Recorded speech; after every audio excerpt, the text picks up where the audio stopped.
فلا أقسم بمواقع النجوم وإنه لقسم لو تعلمون عظيم إنه لقرآن كريم في كتاب مكنون لا يمسه إلا المطهرون تنزيل من رب العالمين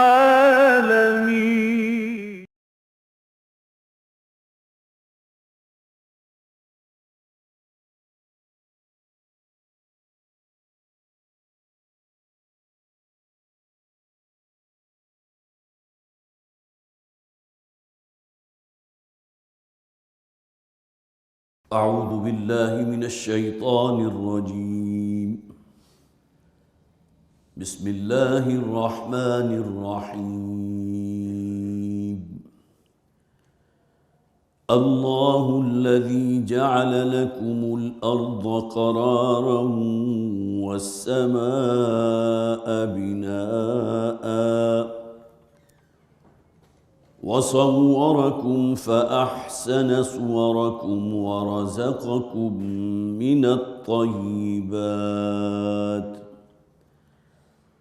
ذلكم الله ربكم فتبارك الله رب العالمين. هو الحي لا إله إلا هو فادعوه مخلصين له الدين الحمد لله رب العالمين.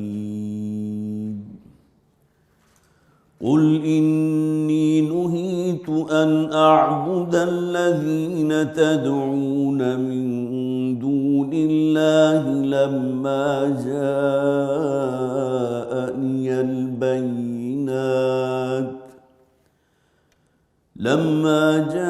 جاءني البينات من ربي وأمرت أن أسلم لرب العالمين.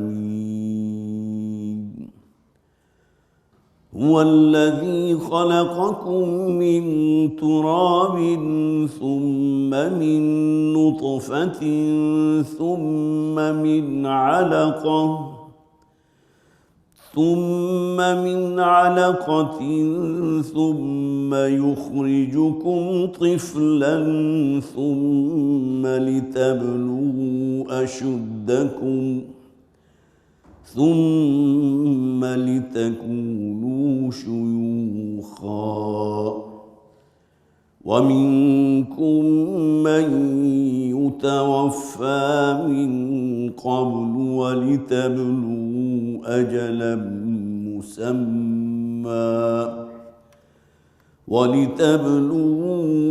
أجلا مسمى ولعلكم تعقلون. هو الذي يحيي ويميت فإذا قضى أمرا فإنما يقول له كن فيكون. ألم تر إلى الذين يجادلون في آيات الله أنى يصرفون الذين كذبوا بالكتاب وبما أرسلنا به رسلنا فسوف يعلمون إذ الأغلال في أعناقهم والسلاسل يسحبون في الحميم ثم في النار يسجرون صدق الله العظيم رب اشرح لي صدري ويسر لي أمري واحلل عقدة من لساني يفقهوا قولي اللهم ألهمنا رشدنا وأعذنا من شرور أنفسنا آمین یا رب العالمین۔ سورہ مومن ہمارے زیر درس ہے اور اس کے 6 رکوع ہم گزشتہ مرتبہ پڑھ چکے تھے۔ 7ویں رکوع کا ذکر اس حوالے سے بہت اہم ہے کہ جیسا کہ مکی صورتوں کا جب میں نے عام طور پر آپ کے سامنے یہ بات رکھی ہے کہ آفاق و انفس میں جو اللہ تعالیٰ کی بڑی بڑی نشانیاں ہیں بکثرت ان کا ذکر ملتا ہے۔ ان فی خلق السماوات والارض واختلاف اللیل والنہار والفلک التي تجری فی البحر بما ينفع الناس، کتنی ہی چیزیں ہیں جو ہمارے مشاہدے میں آتی ہیں۔ یہ ہواؤں کا چلنا ہے، دن اور رات کا الٹ پھیر ہے، کبھی دن طویل ہے رات بہت مختصر ہے، کبھی رات بڑی طویل ہو گئی دن مختصر ہو گیا، پھر بارش کا نازل ہونا ہے، زمین کے اندر قوت نمو رکھتی ہے، انواع و اقسام کے اللہ تعالیٰ نے ہماری ضرورت کی ہر شے اس زمین سے پیدا کی۔ مکی صورتوں میں انداز بڑا اکثر و بیشتر آپ کو نئے نئے اسالیب کے اندر نظر آئے گا۔ لہذا جو آیت ہم نے آخری پڑھی تھی پچھلی مرتبہ، اللہ الذی جعل لکم اللیل لتسکنوا فیہ والنہار مبصرا، اللہ ہی نے یہ رات تمہارے لیے بنائی ہے جس میں تم سکون حاصل کرتے ہو، سکون پکڑتے ہو۔ دن بھر کی جو تمہاری محنت و مشقت کے نتیجے میں جو جسم کی توانائی خارج ہو چکی ہوتی ہے اسے ریگین کر لیتے ہو، اور صبح اٹھتے ہو تو گویا کہ اب نئی زندگی کا آغاز ہو رہا ہے، نئی صبح تمہاری زندگی کی طلوع ہو رہی ہے۔ والنہار مبصرا، اور دن کو اللہ نے بنایا روشن تاکہ تم اپنا کوئی دھندا کر سکو، تم اپنے معاش کے لیے کوئی تگ و دو کر سکو۔ ان اللہ لذو فضل علی الناس ولکن اکثر الناس لا یشکرون، اللہ تعالیٰ اپنے بندوں کے حق میں بہت فضل فرمانے والا ہے۔ یہ اس کی رزاقیت ہے، اس کے فضل کے مختلف مظاہر ہیں جس سے ہم گزرتے ہیں، جو ہمارے مشاہدے میں آتے ہیں۔ لیکن علمی اصل کیا ہے کہ انسان اپنے رب کا بہت بڑا ناشکرا ہے۔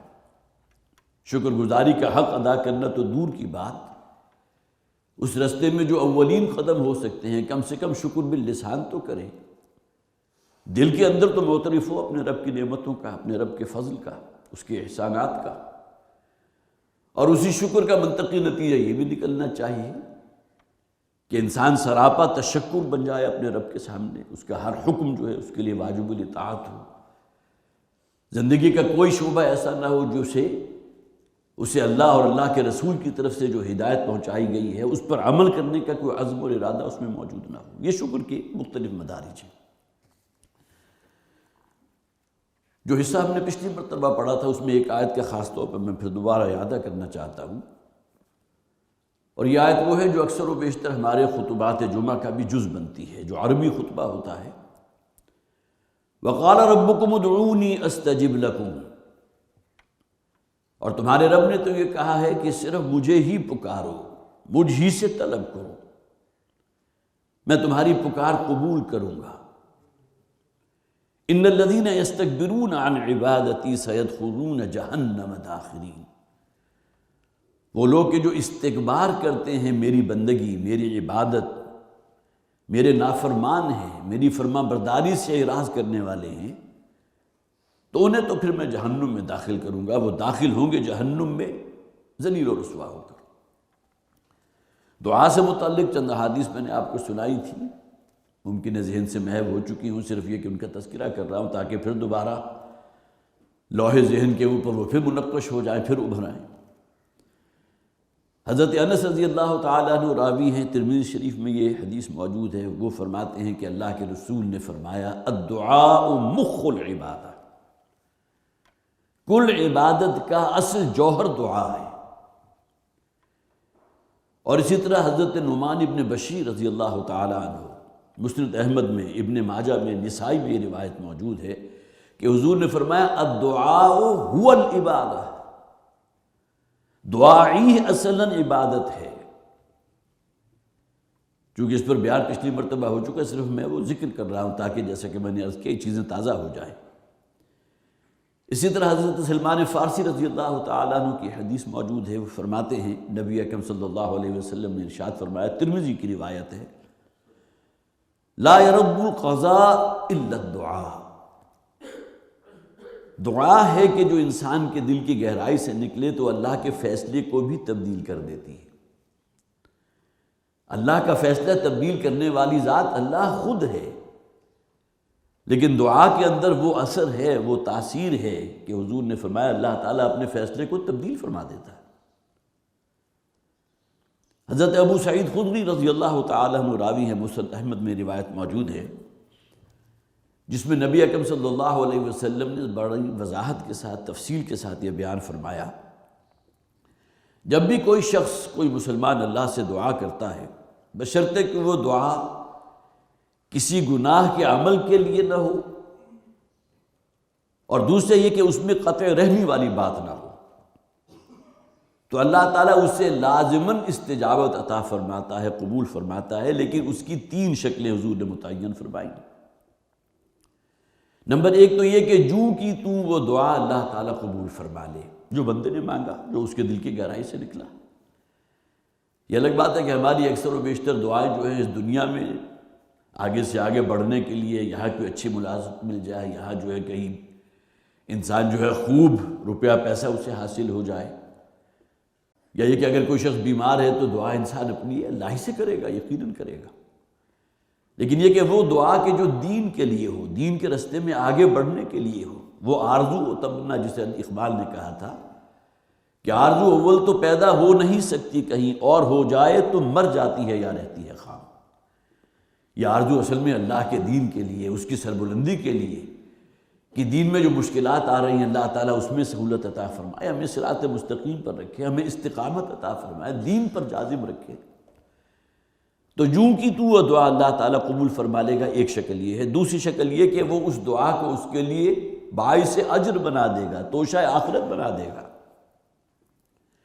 اور تیسری دعا کی قبولیت کی ایک یہ شکل بھی فرمائی گئی کہ اس پر کوئی مصیبت یا کوئی تکلیف یا کسی رنج سے اگر اسے دوچار ہونا ہے اللہ کے فیصلے کی بنیاد پر، تو اللہ تعالیٰ اس تکلیف اور رنج اور مصیبت سے اسے نجات عطا فرما دیتا ہے۔ یہ مسند احمد کی روایت۔ اسی طرح مسلم کی ایک روایت میں نے آپ کو سنائی تھی، حضرت ابو ہریرہ رضی اللہ تعالیٰ عنہ، جب بھی کوئی شخص دعا مانگے بشرطے کہ وہ کسی گناہ یا قطع رحمی پر مشتمل نہ ہو، تو اسے چاہیے کہ دعا میں جلد بازی سے کام نہ لے۔ اب جلد بازی کی تعین مختلف ہو سکتی ہے۔ صحابہ نے حضور سے سوال کیا کہ جلد بازی سے کیا مراد ہے، تو حضور نے فرمایا کہ دعا کرتا رہے اور اس کے بعد پھر اس کی زبان پر یہ الفاظ آ جائیں، میں نے تو اپنے رب سے بہت مانگا، بہت دعائیں کی، لیکن میرے رب نے میری سنی نہیں۔ اب یہ گویا کہ ایک اعتبار سے آپ کہہ سکتے ہیں کہ ایمان کی نفی ہے۔ کیا ہم یہ سمجھتے ہیں کہ ہمارا رب ہماری بات نہیں سنتا؟ اللہ تعالیٰ تو جانتا ہے، وَلَقَدْ نَعْلَمُ، اللہ جانتا ہے مَا تُوَسْوِسُ بِهِ نَفْسُكَ، جو بھی وسوسے تمہارے اندر پیدا ہوتے ہیں اللہ تو اس سے بھی باخبر ہے۔ کجا یہ کہ انسان کی دعا اس کی لب پر آ جائے اور اس نے دعا مانگی اور اللہ نے نہ سنی ہو، کہ میری دعا تو اللہ سنتا ہی نہیں، اسے قبول نہیں کرتا، اور اس کے نتیجے میں دعا کرنا ترک کر دے۔ یہ ہے کہ جسے کہا عجلت فی الدعاء، دعا کے اندر انسان کا جلد باز ہونا۔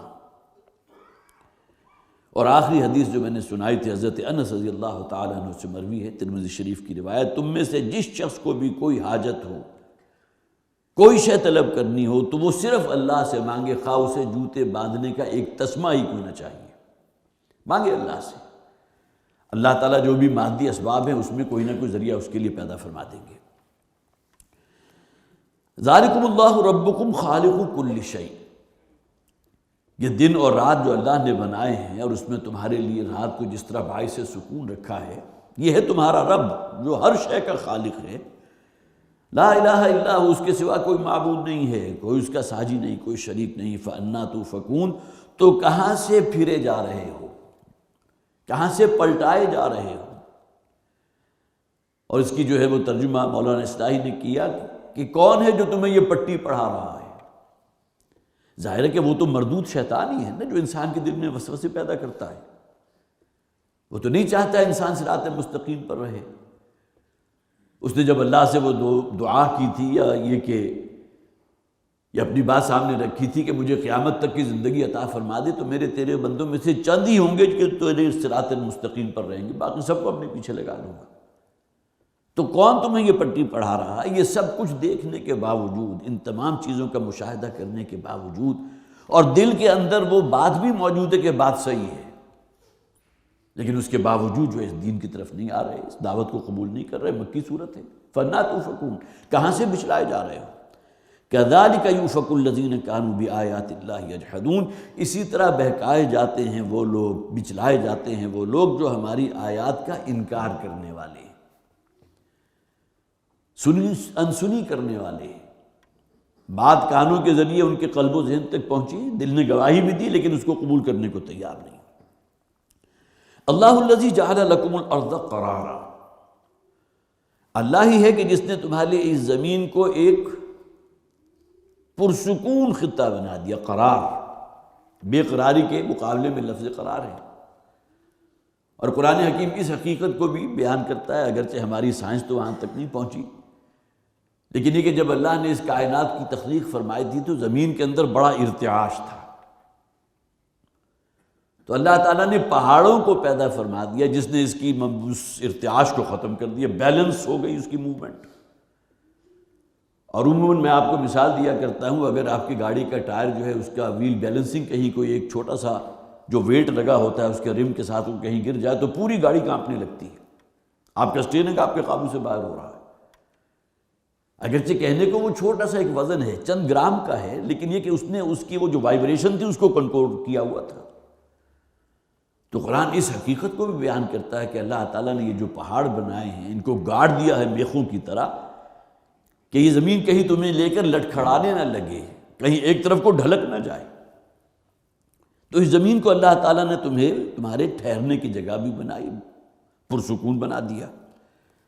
اب یہاں تینوں اعتبارات سے دیکھا جا سکتا ہے کہ زمین کا ارتعاش جو تھا اس کو ختم کیا، پرسکون قرار آ گیا اس کو، جس طرح ہمارے ہاں بھی ہے نا، عمر بھر کی بے قراری کو قرار آ ہی گیا۔ عام طور پر کسی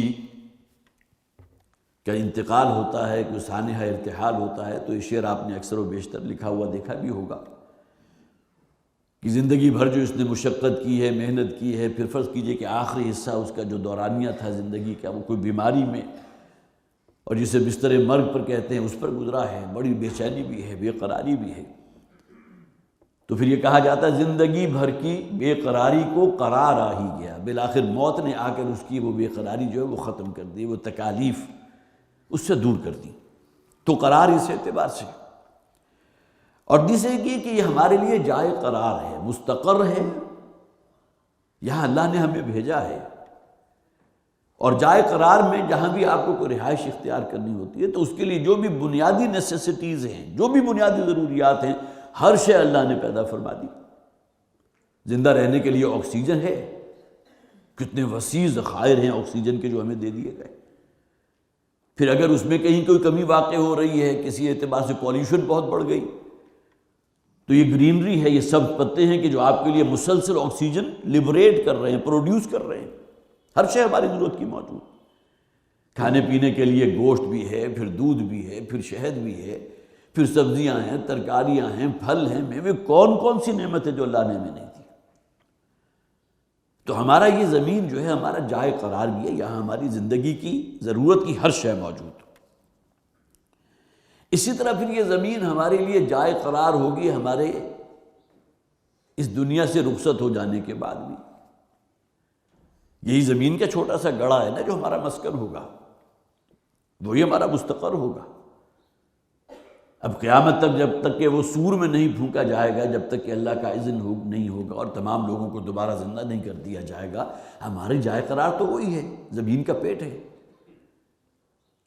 منہا خلقناکم وفیہا نعیدکم، اس زمین ہی سے ہم نے تمہیں پیدا کیا اور اسی میں ہم تمہیں لوٹا دیں گے، تو جائے قرار اس اعتبار سے بھی۔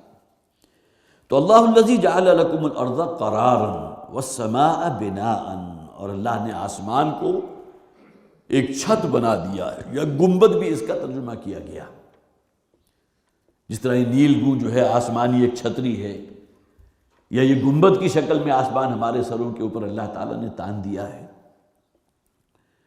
قرآن حکیم میں جو ہے سورہ انبیاء کی آیت نمبر 32 میں یہ بھی کہا گیا اس آسمان کے بارے میں، وَجَعَلْنَا السَّمَاءَ سَقْفًا مَحْفُوظًا، اور اس آسمان کو ہم نے تمہارے لیے ایک بڑی محفوظ چھت بنا دیا۔ وہ کہ ایک چھت تو انسان کو وہ ہوتی ہے نا جو پرووائڈ کرتی ہے، کوئی آفات سماوی سے آپ بچ جاتے ہیں، کوئی اندھیری ہے، کوئی بارش ہے، چھت آپ کو پروٹیکشن دیتی ہے۔ اسی طرح ایک آسمان تو وہ ہے، اور پھر ایک نہیں 6 آسمان ہیں جو اللہ نے بنائے، لیکن ایک پروٹیکٹیو فیلڈ جسے آپ کہیے، یا ایک پروٹیکٹیو شیلڈ جو اللہ تعالیٰ نے ہمیں فراہم کر دی ہے۔ اور مولانا مودودی رحمۃ اللہ علیہ نے اپنی تفسیر میں لکھا ہے کہ سینکڑوں نہیں بلکہ ہزاروں کی تعداد میں شہابی ہے، شہاب ثاقب،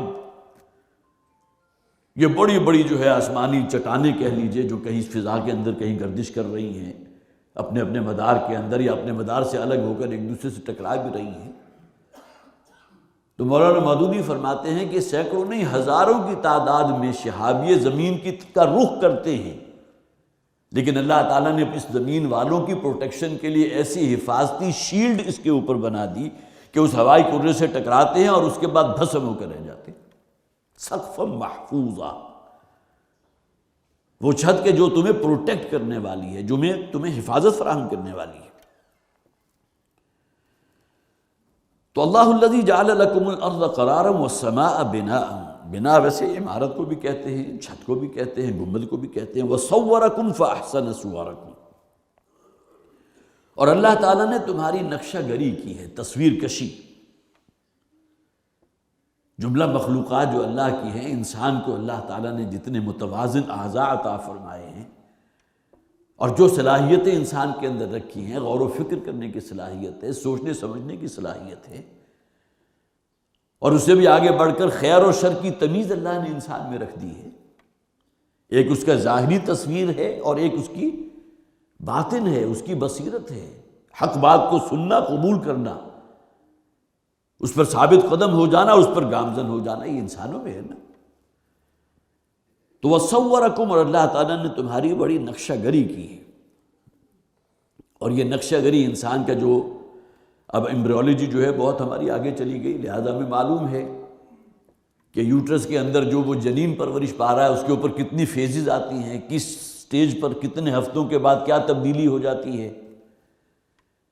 ایک حدیث کے اندر اس کا ذکر بھی موجود ہے کہ حضور نے فرمایا 40 دن جو ہے وہ رحم مادر میں وہ نطفہ جو ہے وہ نطفے کی شکل میں ہے، 40 دن مضغہ کی شکل میں، 40 دن علقہ کی شکل میں، اور جب 120 دن مکمل ہو جاتے ہیں تو اللہ تعالیٰ ایک فرشتے کو بھیجتا ہے جو اس شخص سے معین کی، جس کی ابھی ولادت ہونا ہے، اس کی اس روح کو لا کر جو اللہ تعالیٰ کے امر کن کے نتیجے میں پیدا ہوئی تھی، اس جسم کے ساتھ ملحق کر دیتا ہے۔ حدیث کے الفاظ ہیں 120 دن مکمل ہونے پر۔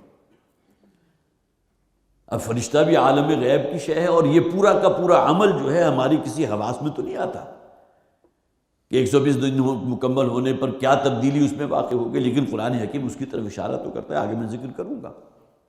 ثم انشأناہ خلقا آخر،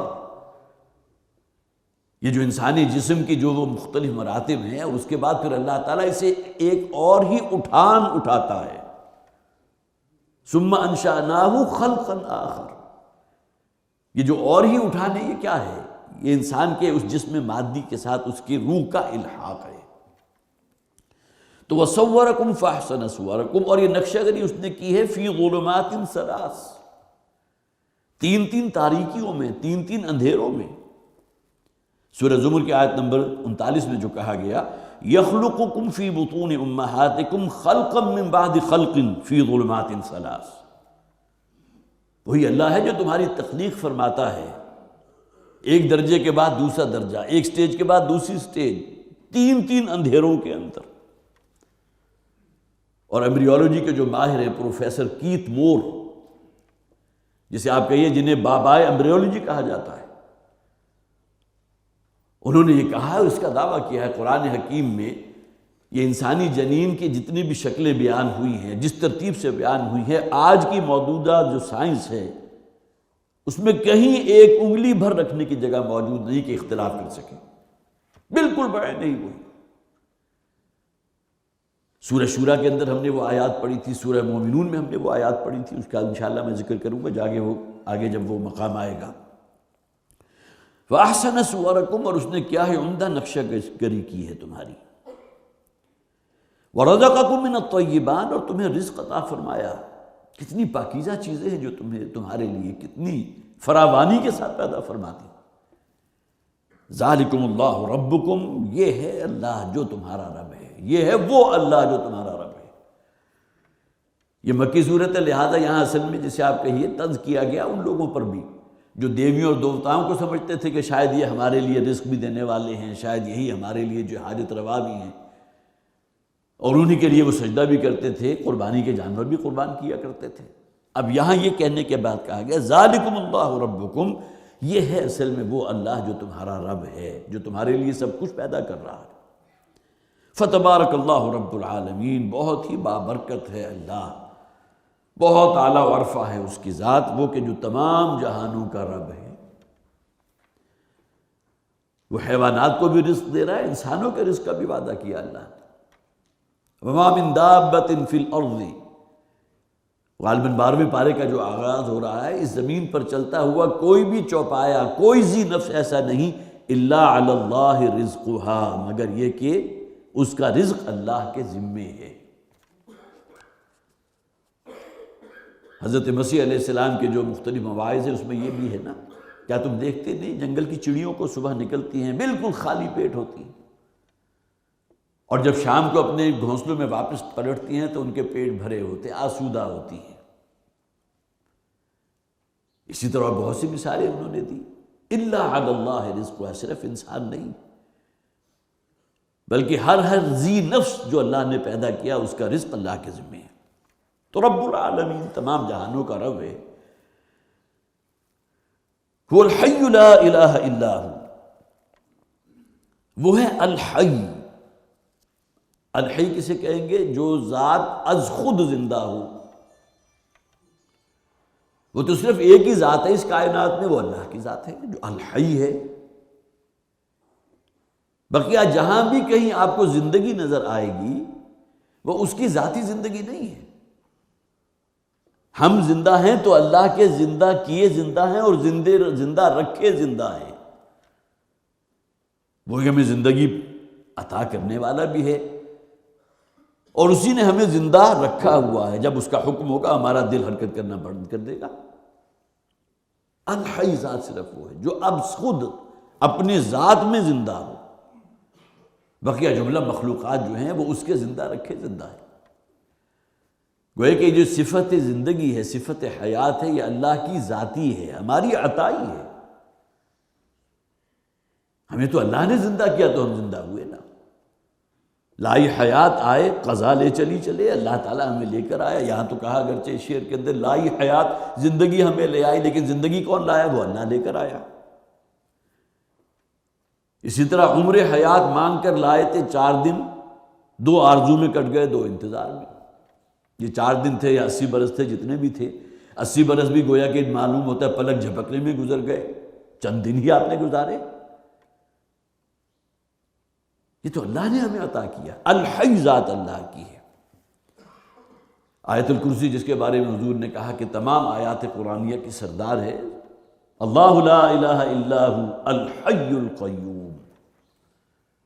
وہاں بھی سب سے پہلی جو صفت لے کر آئے وہ اللہ کی، جس کا کوئی اور ساجی اور شریک نہیں، وہ الحی ہے، القیوم ہے، خود بھی قائم ہے اور قائم رکھے ہوئے بھی ہے، خود بھی زندہ ہے اور زندگی عطا فرمانے والا بھی ہے۔ لا الہ الا ہو، اس کے سوا کوئی معبود نہیں۔ فادعوہ مخلصین لہ الدین۔ پھر دیکھیے اس مضمون کا، اس سورہ مبارکہ کا جو بالکل انر کور ہے، پکارو صرف اللہ کو، اپنی اطاعت کو اس کے لیے خالص کرتے ہوئے، مخلصین لہ الدین۔ پھر ذہن میں تازہ کر لیجئے سورہ زمر، سورہ مومن ایک جوڑے کی شکل میں۔ سورہ زمر کا اصل مرکزی مضمون اخلاص فی العبادہ ہے، فَاعْبُدُوا اللَّهَ مُخْلِصِينَ لَهُ الدِّينَ، عبادت کرو اللہ کی، اطاعت کو اس کے لیے خالص کرتے ہوئے۔ دین کا وہ محدود تصور نہیں صرف چند مراسم عبودیت کے اندر اللہ کا حکم ماننا، بلکہ پوری زندگی میں اللہ کے حکم کو بالا تر رکھنا، دین تو اسے کہیں گے۔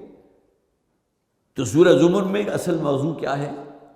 اخلاص فی العبادہ، اور یہاں اخلاص فی الدعاء، فادعوہ مخلصین لہ الدین، پکارو صرف اللہ کو، اپنی اطاعت، اپنی فرما برداری، اپنے دین کو اس کے لیے خالص کرتے ہوئے۔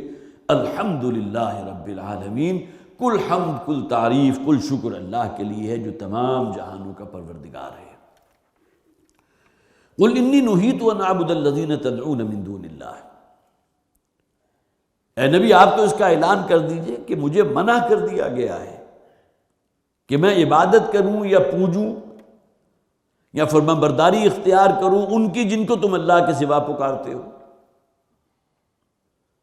جو بدترین شرک ان کے ہاں موجود تھا، دیویاں بھی تھے، دیوتا بھی تھے، ان کو پکارتے تھے نا، جیسے کہ میں نے عرض کیا انہی کے لیے جو ہے جانور، اونٹ قربان ہو رہے ہیں ان کے ناموں پر۔ تو میں تو یہ کام کرنے والا نہیں، انی نہیت۔ اب یہاں یہ نہیں ہے معاذ اللہ ثم معاذ اللہ، انسان کے فطرت میں توحید موجود ہے۔ یہ تو اس کے جو بھی سرکمسٹانسز ہیں، جو انوائرمنٹ اسے ملا، جو ماحول اسے ملا، اس کی بنیاد کے اوپر کوئی شخص عیسائی ہے، یہودی ہے، نسل کی بنیاد پر اکثر و بیشتر 99.9%۔ کوئی شخص آج عیسائی کیوں ہے؟ اس لیے کہ اس کے آباء و اجداد وہ عیسائی تھے۔ کوئی یہودی کیوں ہے؟ اس لیے کہ اس کے باپ دادا یہودی تھے۔ اسی کلیے کو اپلائی کیجئے، ہم مسلمان کیوں ہیں؟ اس لیے کہ ہمارے آباء مسلمان تھے۔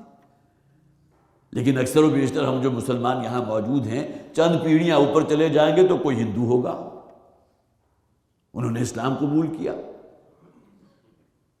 جس طرح کتنے ہی بزرگان دین ہیں کہ جن کا مدفن ہے بر صغیر ہند و پاک یہاں موجود ہیں، جن کے ہاتھوں پر لاکھوں لوگ جو ہیں ہندو مسلمان ہوئے، اسلام لائے، ان کی اولاد نسل میں ہم نے۔ تو قل انی نہیت ان اعبد، مجھے منع کر دی، فطرت کے اندر توحید موجود ہے۔ اور قرآن اس بات کو بھی بار بار بیان کرتا ہے کہ انسان پر جب بھی کوئی کڑا اور مشکل وقت آتا ہے، اسے اپنا کوئی اور جو جھوٹا خدا ہے، یہ دیویاں دیوتا، کوئی یاد نہیں آتے سوائے ایک اللہ کے، ہمیشہ پکارے گا صرف اللہ۔ وَإِذَا رَكِبُوا فِي الْفُلْكِ دَعَوُا اللَّهَ مُخْلِصِينَ لَهُ الدِّينَ، کشتی میں سوار ہوئے، تیز و تم طوفان نے آ لیا، معلوم ہوا موت سر پر کھڑی ہوئی ہے، تو سب وہ شرک والی ہستیاں جو ہے تمام چیزیں نگاہوں سے اوجھل ہو گئے، ضلوا عنا، معلوم ہے ہمارے کوئی کام نہیں آئے گا، خواہ کسی دیوی کو پکار لیں، دیوتا کو پکار لیں، پکارتے ہیں تو صرف ایک اللہ کو پکاریں گے۔ دعوا اللہ مخلصین لہ الدین، پکارتے ہیں اس وقت وعدہ کرتے ہوئے کہ پروردگار اب صرف تیری ہی بندگی کریں گا آئندہ زندگی، لیکن جیسے ہی خشکی پر قدم رکھے اور پھر وہی جو بھی اس کی نافرمانیاں تھیں اور جو بھی معصیتیں تھیں، پھر اس میں دوبارہ ملوث ہو گئے۔ قل انی نہیت ان اعبد الذین تدعون من دون اللہ، دیکھیں یہاں بھی عبادت اور دعا دونوں کو اکٹھا کر لیا گیا، جیسا کہ ہم نے پچھلی آیت میں بھی پڑھا تھا، وقال ربکم ادعونی استجب لکم، دعا آ گیا، ان الذین یستکبرون عن عبادتی، عبادت اور دعا دونوں نفی ہو گئے۔ یہاں بھی وہی ہے، قل انی نہیت ان اعبد الذین تدعون من دون اللہ، جنہیں تم پکار رہے ہو اللہ کے سوا، میں تو انہیں پکارنے والا نہیں، مجھے منع کر دیا گیا۔ لما جاءنی البینات من ربی، اور جب کہ میرے رب کی طرف سے میرے سامنے وہ دلائل آ چکے ہیں، مجھ پر وحی نازل ہو رہی ہے، کیسے ممکن ہے کہ میں تمہاری ان باتوں میں آ جاؤں؟ کوشش تو بہت کی تھی، شدید ترین ٹارچر بھی دیا گیا مسلمانوں کو کہ کسی طرح یہ دین محمدی یا دین الہی کو چھوڑ کر دوبارہ آبائی دین جو ہے اس کے اندر واپس چلے جائیں، لیکن کوئی ایک مثال بھی ایسی موجود نہیں۔ لما جاءنی البینات من ربی، جبکہ میرے رب کی طرف سے بڑی روشن دلائل میرے پاس آ چکے ہیں، براہین آ چکی ہیں، بینات آ چکی ہیں۔ وَأُمِرْتُ أَنْ أُسْلِمَ لِرَبِّ الْعَالَمِينَ، اور مجھے تو حکم ہوا کہ میں سر تسلیم خم کر دوں تمام جہانوں کے پروردگار کے سامنے۔ دیکھیں 3 آیات میں بار بار رب العالمین رب العالمین، اس لیے کہ انسان کا اللہ سے اگر تعارف کروانا ہو تو بہترین ذریعہ یہی ہے، وہ رب ہے، وہ تمہاری ہر ضرورت پوری کر رہا ہے، تمہاری ضرورت کا ہر سامان اس نے پہلے سے مہیا کر دیا۔ آدم کو تو بعد میں کہیں زمین پر اتارا ہے، اس سے پہلے اس کا زندہ رہنے کے لیے جو جو شے چاہیے تھی وہ یہاں پیدا کر دی تھی۔ تو وَأُمِرْتُ أَنْ أُسْلِمَ لِرَبِّ الْعَالَمِينَ، یہاں اسلام کے لفظ کو بھی نوٹ کیجئے، اسلمہ، سرنڈر کر دینا اپنے آپ کو۔ چمی گوئے مسلمانم بالارزم کے دانہ مشکلات لا الہ، علامہ اقبال نے بہت ہی خوبصورت انداز میں کہا، اگر ہم شعوری طور پر یہ کہنا چاہیں کہ ہم مسلمان ہیں تو ہم پر تو کپ کپی طاری ہونی چاہیے، اس لیے کہ اپنی زندگیوں کا جائزہ لیں تو کتنے ہی گوشے ہماری زندگیوں کے ایسے ہوں گے جو اللہ کی اطاعت اور فرما برداری سے خارج ہیں، کتنے ہی گوشے۔ تو گویا کہ یہ کہنا کہ میں واقعتاً اللہ ہی کا بندہ ہوں، یہ کوئی آسان کام نہیں۔ وَأُمِرْتُ أَنْ أُسْلِمَ لِرَبِّ الْعَالَمِينَ، اور مجھے تو حکم ہوا کہ میں سر تسلیم خم کر دوں تمام جہانوں کے رب کے سامنے۔ وَالَّذِي خَلَقَكُم مِّن تُرَابٍ، وہی تو ہے جس نے تمہیں پیدا کیا مٹی سے، ثُمَّ مِن نُطْفَةٍ، اور اس کے بعد پھر اس مٹی سے نطفے کی شکل میں بھی تبدیل کر دیا، ثُمَّ مِن عَلَقَةٍ، اور پھر علقہ کی شکل میں، اس کے بارے میں عرض کرتا ہوں، ثُمَّ يُخْرِجُكُمْ طِفْلًا، اور پھر رحم مادر میں جو پورا ڈیوریشن ہے اسے مکمل کرنے کے بعد پھر تمہیں برآمد کیا، نکال لیا ایک مکمل بچے کی شکل میں، طفلا۔ ثم لتبلغوا اشدکم، اور پھر یہ کہ تم تاکہ پہنچ جاؤ اس وقت تک کہ جو تمہاری شباب کا وقت ہے پورے زور پر، جبکہ انسان جو ہے جوانی کے بھی نصف نہار پر ہوتا ہے، یہ مختلف گریڈز ہیں، مختلف شیڈز ہیں زندگی کے۔ ثم لتکونوا شیوخا، اور پھر یہ بھی کہ تم اپنی بڑھاپے کی عمر کو پہنچ جاؤ، شیخ ہو جاؤ، داڑھی بھی سفید ہے اور سر بھی سفید ہے، کمر کے اندر بھی خم پیدا ہو گیا ہے، چہرے پر بھی جھریاں آ گئیں، یہ تمام جو علامات ہوتی ہیں بڑھاپے کی یا دھیڑ عمری کی۔ وَمِنْكُمْ مَنْ يُتَوَفَّى مِنْ قَبْلُ، اور تم میں سے وہ بھی ہیں کہ وہ جو طبعی عمر آخری ہوتی ہے 80-90 برس، اس سے پہلے وفات پا جاتے ہیں۔ وَلِتَبْلُغُوا أَجَلًا مُّسَمًّى، اور تاکہ تم وہ جو اجل معین ہے، اجل مسمى جو اللہ نے تمہاری مہلت عمر رکھ دی، جو آخری لمحات ہے اس وقت تک پہنچو۔ وَلَعَلَّكُمْ تَعْقِلُونَ، اور سب سے بڑھ کر یہ کہ تم کچھ عقل سے کام لو۔ یہ ایک زندگی تمہیں بسر کر رہی ہے، تم زندگی بسر کر رہے ہو یا زندگی تمہیں بسر کر رہی ہے، یہ سوچنا ہمارا اپنا کام ہے۔ حیوانات کو وہ ہیں کہ جنہیں زندگی بسر کر رہی ہوتی ہے، وہ از خود جو ہے وہ اپنی عمر طبیعی کو پہنچ کر جو ہے مٹی میں مل کر مٹی ہو گئے۔ اگر انسان بھی صرف اسی طرح حیوانوں کی طرح ہی زندگی اس نے گزار دی تو اس نے زندگی بسر نہیں کی بلکہ زندگی نے اسے بسر کیا ہے۔ اب یہ ایک آیہ مبارکہ میں جو مختلف سٹیجز بیان کی گئیں، اس کے لیے میں نے خاص طور پر نوٹ کیے تھے 2 مقامات، ابھی تو صرف ترجمہ اس کا رکھا، پہلے اس کو بھی پڑھ لیجئے۔ یہ سورہ مومن ہے، المؤمن اس کا نام ہے، اور یہ سورہ مومنون ہے۔ اس کی آیت نمبر 12 سے لے کر آیت نمبر 15 تک میں پڑھتا ہوں آپ کو اور اس کا ترجمہ سناتا ہوں۔ وَلَقَدْ خَلَقْنَا الْإِنسَانَ مِنْ سُلَالَةٍ مِّن طِينٍ، وہی بات جو وہاں کہی گئی کہ ہم نے انسان کو پیدا کیا مٹی کے جوہر سے، خلاصے سے۔ ثُمَّ جَعَلْنَاهُ نُطْفَةً فِي قَرَارٍ مَّكِينٍ، اور اس کے بعد پھر ایک بہت ہی محفوظ جگہ پر اسے نطفے کی شکل میں منتقل کیا۔ اب آگے دیکھیے جو سٹیجیں ہیں۔ ثُمَّ خَلَقْنَا النُّطْفَةَ عَلَقَةً، اور اس کے بعد اس نطفے کو ہم نے تبدیل کیا علقہ کی شکل میں۔ فَخَلَقْنَا الْعَلَقَةَ مُضْغَةً، اور اس کے بعد اس علقہ کو تبدیل کیا مضغہ کی شکل میں۔ مضغہ کسے کہتے ہیں؟ گوشت کا لوتھڑا۔ فَخَلَقْنَا الْمُضْغَةَ عِظَامًا، اور پھر اسی گوشت کے لوتھڑے میں ہم نے ہڈیاں بھی پیدا کر دی، ہڈیاں بنا دی، حالانکہ اس کی بالکل جیسے آپ کا یہ اوریجن ہی الگ ہے، کہاں ہڈی کہاں گوشت۔ گوشت کھاتے ہوئے اگر چھوٹی سی ہڈی بھی آپ کے کہیں دانتوں کے درمیان آ کر دانت کو پھاڑ دے، اس طرح کے تجربات ممکن ہے، مجھے تو ایک دفعہ ہوا تھا، لیکن یہ کہ دانت 2 حصوں میں تقسیم ہو گیا، گوشت کے اندر وہ ہڈی آ گئی، وہ بالکل الگ شے ہے، لیکن اللہ تعالیٰ فرماتے ہیں کہ اسی میں اللہ تعالیٰ نے ہڈیاں بھی پیدا کر دی۔ فَكَسَوْنَا الْعِظَامَ لَحْمًا، اور ان ہڈیوں کو پھر ہم نے گھیر دیا، لپیٹ دیا مسلز کے ساتھ، عظامہ گوشت، لحمہ، فَكَسَوْنَا الْعِظَامَ لَحْمًا، اور اس پر گوشت ہم نے چڑھا دیا جسے مسلز کہتے ہیں۔ ثُمَّ أَنشَأْنَاهُ خَلْقًا آخَرَ، اور اس کے بعد پھر ہم نے وہ جو نطفے سے شروع ہو کر اور ان مختلف مدارج سے ہوتا ہوا اب ایک مکمل انسان بننے کے قریب ہے، اسے ایک اور ہی اٹھان اٹھایا۔ ثُمَّ أَنشَأْنَاهُ خَلْقًا آخَرَ، اب یہاں آ کر تمیز ہو گئی کسی حیوان کا وہ جنین کے جو پرورش پا رہا ہے کسی حیوان کی مادہ کی یوٹرس میں، اور ایک انسان کا جو بچہ بڑھ رہا ہے۔ اب یہ انسان قرار پایا اس لیے کہ یہ اور ہی اٹھایا گیا۔ جیسا کہ میں نے آغاز میں بھی کہا تھا، نبی اکرم صلی اللہ علیہ وسلم کی ایک طویل حدیث ہے جس میں آپ نے فرمایا جب 120 دن گزر جاتے ہیں تو اللہ تعالیٰ ایک فرشتے کو بھیجتا ہے جو اس کی روح کو اس کے اس جسد کے ساتھ ملحق کر دیتا ہے، منسلک کر دیتا ہے۔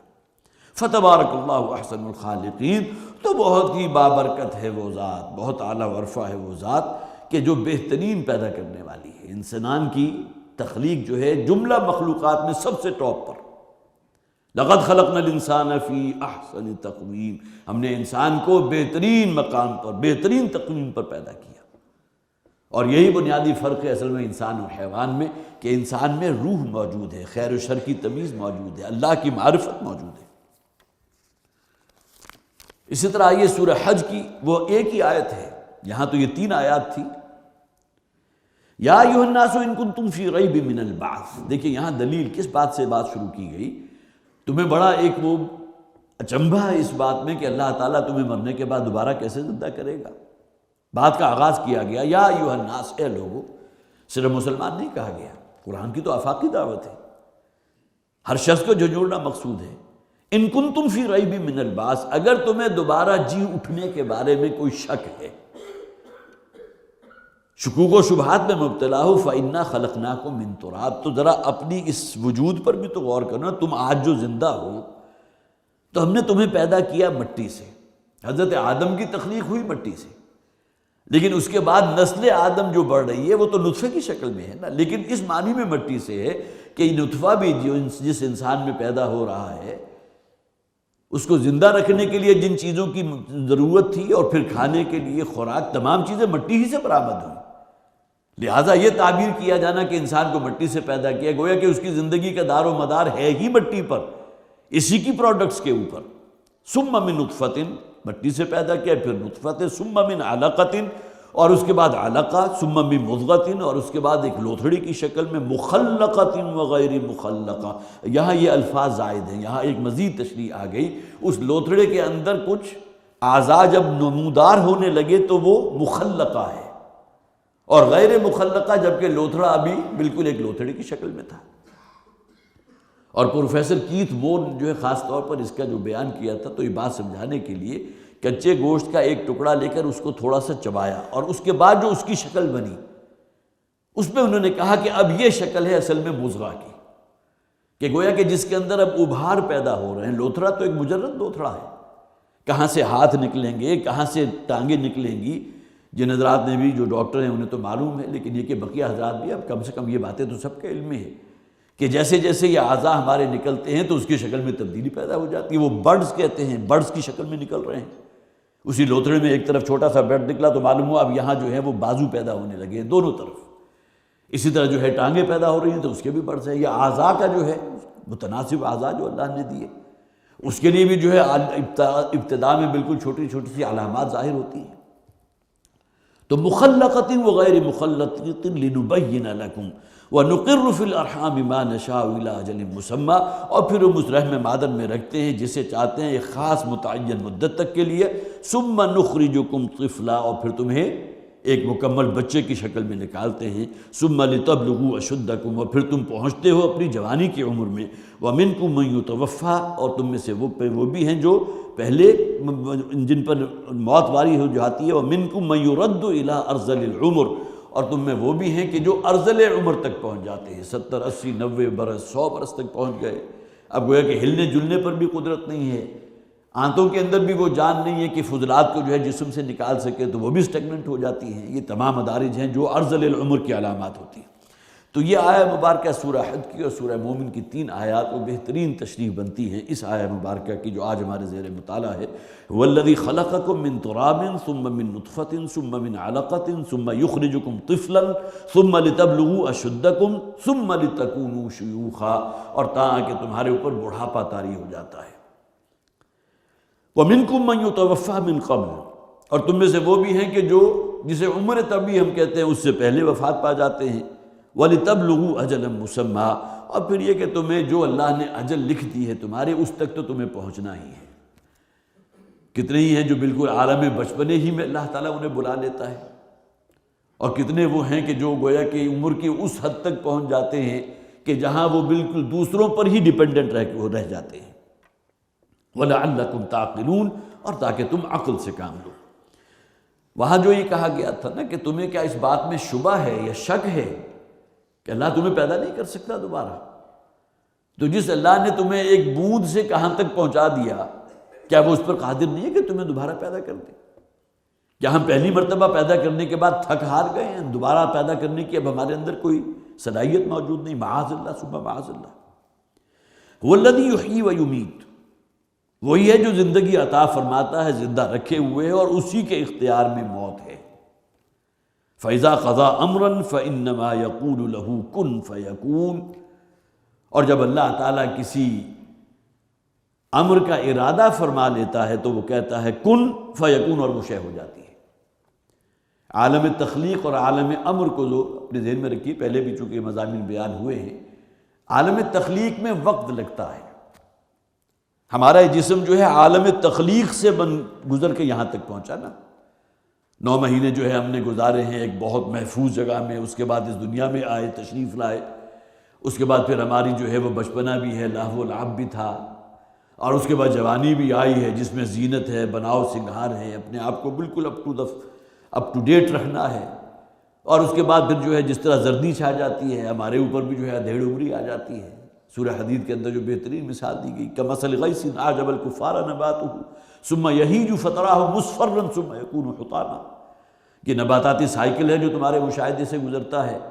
جیسے ہی وہ کھیتی جو ہے ذرا سر نکالتی ہے اپنی کھیت میں سے تو کسان جو ہے وہ نہال ہو جاتا ہے خوشی سے، پھر وہ کھیتی اپنے جوبن پر پہنچتی ہے، تا حد نگاہ جو ہے وہ سبزہ ہی سبزہ نظر آ رہا ہے، پھر اس سے جو شے آپ نے حاصل کرنی تھی، جو غلہ جو جنس چاہیے تھے وہ نکال لی، اور اس کے بعد پھر وہ زمین میں مٹی میں مل کر مٹی ہو گئی۔ یہی معاملہ ہر انسانی زندگی کا بھی ہے، صرف فرق یہ ہے کہ نباتاتی سائیکل وہ 4 5 6 مہینے میں مکمل ہو جائے، تو یہ انسانی حیاتاتی سائیکل جو ہے، حیاتیاتی سائیکل، اس کو مکمل ہونے میں 60 70 80 90 برس لگتے ہیں، بس یہی فرق ہے۔ تو هو الذی یحیی و یمیت، زندگی اور موت کا اختیار اسی کے ہاتھ میں ہے۔ فَإِذَا قَضَىٰ أَمْرًا فَإِنَّمَا يَقُولُ لَهُ كُن فَيَكُونُ، جب بھی وہ ارادہ کر لیتا ہے کسی بات کا تو وہ کہتا ہے کن، کن کے معنی کیا؟ ہو جا، فیکون، اور وہ شے ہو جاتی ہے۔ ہماری ارواح ہے عالم امر کی شے، ان کی تخلیق اس طرح جسے آپ کہیے کہ مراحل میں نہیں ہوئی جن مدارس سے ہم گزرے ہیں، بلکہ وہ اللہ تعالیٰ کے ایک امر کن کا نتیجہ تھی۔ جتنے انسان اس دنیا میں آنے تھے، حضرت آدم سے لے کر قیامت تک کا آخری انسان جو ہوگا، اس تک وہ تمام کے تمام اللہ تعالیٰ کے ایک امر کن کے نتیجے میں ان کی ارواح وجود میں آ گئی۔ یہ عالم امر کی شے ہے، ہماری روح۔ جیسے کہ کہا گیا نا، جب یہودیوں کے سکھانے پر حضور سے کہا گیا تھا، کچھ پوچھا گیا تھا، تو ان میں ایک سوال یہ بھی تھا، وَيَسْأَلُونَكَ عَنِ الرُّوحِ، اے نبی آپ سے سوال کرتے ہیں روح کے بارے میں، روح سے مراد روح انسانی کے بارے میں۔ قُلِ الرُّوحُ مِنْ أَمْرِ رَبِّي، بہت مختصر جواب، اے نبی انہیں جواب دے دیجئے، کہہ دیجئے کہ روح اصل میں میرے رب کا حکم ہے۔ یہ عالم خلق کی شے نہیں ہے جسے تم سمجھ سکو، جو تمہارے حواس کی زد میں آ جائے، حواس خمسہ کے احاطے میں آ جائے، بلکہ روح اصل میں عالم امر کی شے، اس کو تم سمجھ نہیں سکتے۔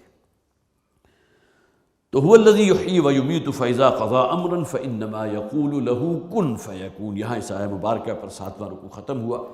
انشاءاللہ اگلی نشست میں 8واں رکوع ہمارے زیر درس آئے گا۔ اللہ تعالی ہمیں قرآن حکیم پر غور و فکر کرنے کی، اس کو سمجھنے کی، اور سب سے بڑھ کر یہ کہ اس کی تعلیمات کو اپنے اندر جذب کرنے کی توفیق عطا فرمائے۔ بارک اللہ لی و لکم فی القرآن العظیم و نفعنی و ایاکم بالآیات والذکر الحکیم۔